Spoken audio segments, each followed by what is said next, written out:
Ранее я уже говорила о рисках, имеющих место в проекте закона о прекращении действия законодательных актов по принципу гильотины.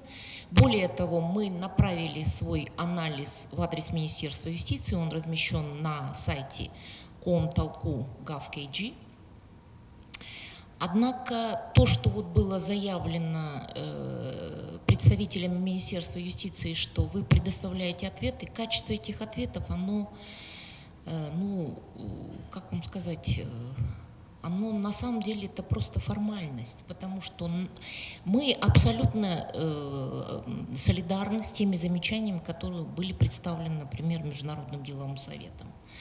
Однако порядка 20 рекомендаций, которые были представлены, да, на все идет один трафаретный ответ. Вот качество использования вот этого вашего ком-толку, да, это просто формальность. Поэтому я не знаю. Поэтому сейчас в связи с этим я хотела бы остановиться больше на рисках, которые мы видим в проекте закона о нормативно-правовых актах Кыргызской Республики. Закон о нормативно-правовых актах является базовым документом в правовой системе государства, и поэтому, поскольку регулирует порядок формирования всего законодательства республики. Законопроект содержит в себе серьезные риски, которые в случае его принятия в том виде, который был представлен, могут перерасти в реальные угрозы нарушений прав и свобод человека, нестабильности всей правовой системы и параличу деятельности государственных структур. Согласно законопроекту, Конституция не будет являться уже нормативно-правовым актом. В связи с чем документ содержит недопустимые пробелы относительно регулирования процедур подготовки, принятия, изменения Конституции, а также принятия законов путем референдума. Отсутствие детального регулирования указанных процедур порождает высокие риски нарушения прав и свобод человека, а также закладывает основу для политической нестабильности ввиду неясности процессов принятия важнейших решений. Имеет место попытка легитимизации инициативы властей об одновременной отмене большого объема действующих законов Кыргызстана по так называемому принципу гильотины, теми же методами, которые вызывают резкую критику в обществе. Закладываемый в законопроекте механизм упрощенного прекращения действия нормативных актов открывает возможность на постоянной основе проводить кампанию по одновременной отмене всех законодательных актов в будущем.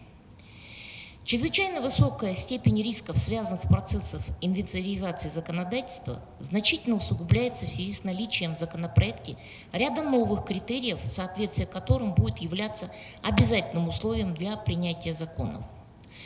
Вы рассматриваете вот эти новеллы в качестве позитивного, мы видим риски в этом, поскольку это означает, что законы, отмененные в рамках кампании по инвентаризации законодательства, для их переутверждения или принятия в новой редакции будут проходить через новый фильтр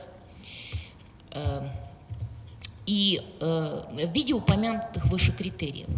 Следовательно, если какой-либо закон, признанный утратившим силу, не будет соответствовать новым критериям, то такой закон не будет переутвержден, то есть полностью утратит свою юридическую силу, что приведет к возникновению вакуума. Законопроектом предлагается концепция, согласно которой будет установлен запрет на регулирование деятельности государственных органов, определение их функций и полномочий на уровне законодательных актов. В качестве исключения выступает Кабинет министров и органы власти, непосредственно указанные в Конституции. Таким образом, компетенции и полномочия всех других органов власти будут определяться соответствующими подзаконными нормативными актами, к примеру, указами президентами, постановлениями Кабинета министров, либо приказами руководителей государственных структур. Данная система вызывает особую обеспокоенность в связи с кардинальными изменениями в Конституции, принятой на референдуме, касающимися статуса и полномочий государственных органов, а также должностных лиц, в особенности президента. Предлагаемое новшество будет еще больше снижать статус и уровень влияния Жогорку Кенеша на вопросы государственного управления. Подобная концепция представляет собой следующий шаг в сторону нивелирования системы сдержек и противовесов, выступающих основным элементом принципа разделения государственной власти. Создается благоприятная атмосфера для злоупотреблений со стороны исполнительной власти, и в конечном счете прокладывается путь к установлению абсолютного авторитаризма.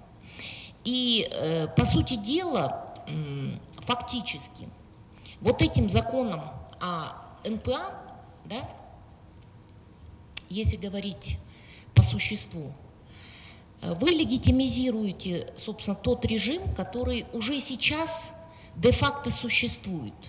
Потому что, когда мы говорим об... Многие, в том числе вот Оскар Садыков, он задался вопросом, а в чем целесообразность проведения такой широкомасштабной инвентаризации?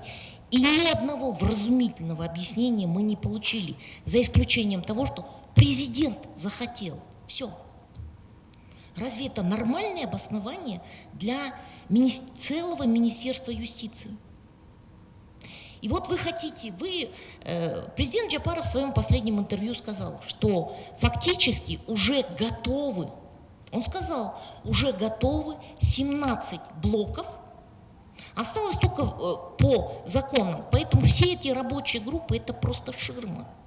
И вот этот закон об НПА, по сути дела, легитимизирует вот эту ситуацию, абсолютную, когда все будет зависеть от волеизъявления одного человека.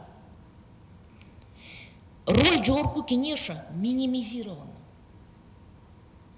Поэтому, что бы я хотела в заключение своего выступления сказать, мой анализ, он не содержит, он не детализирован, мои коллеги, наверное, представят детальный и с точки зрения техники законотворчества, детальный анализ. Мы к этому подготовились.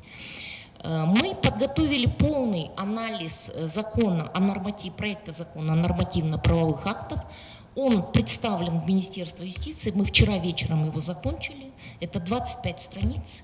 На нашем сайте он тоже будет выполнен. И я надеюсь, на эти наши замечания мы наконец дождемся грамотного, извините меня, ответа от Министерства юстиции по существу представленных замечаний. Ну и в завершение своего выступления я с удовольствием хочу процитировать слова Адыла Джеймбека Чистыбесова.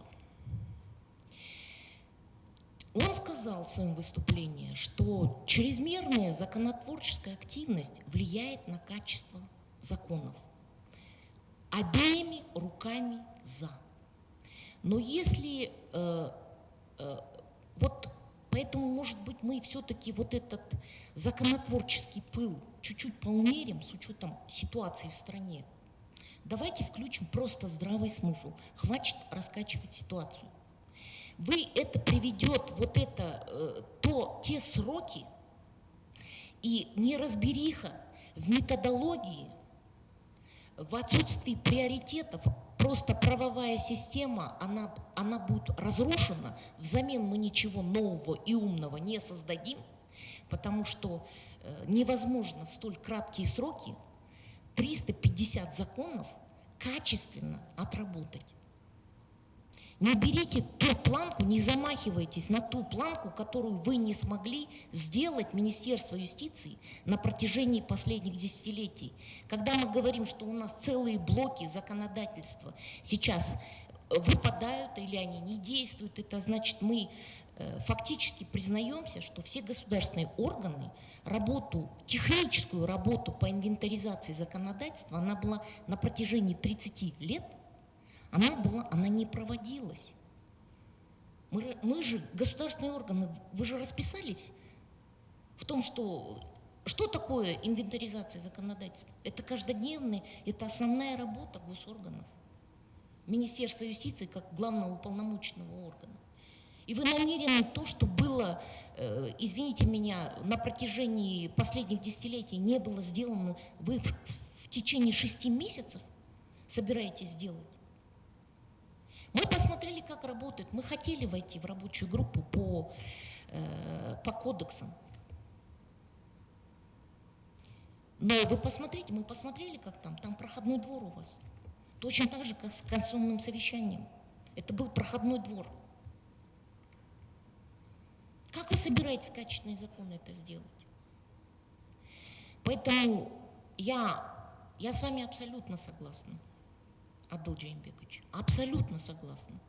Чрезмерная законотворческая активность, она влияет на качество законов. Давайте мы все-таки будем брать планки, которые мы в состоянии сейчас взять. Работа должна быть точечная, качественная и в разумные сроки. Здравый смысл еще никто не отменял. Давайте хоть на время включим его. Спасибо большое. Спасибо.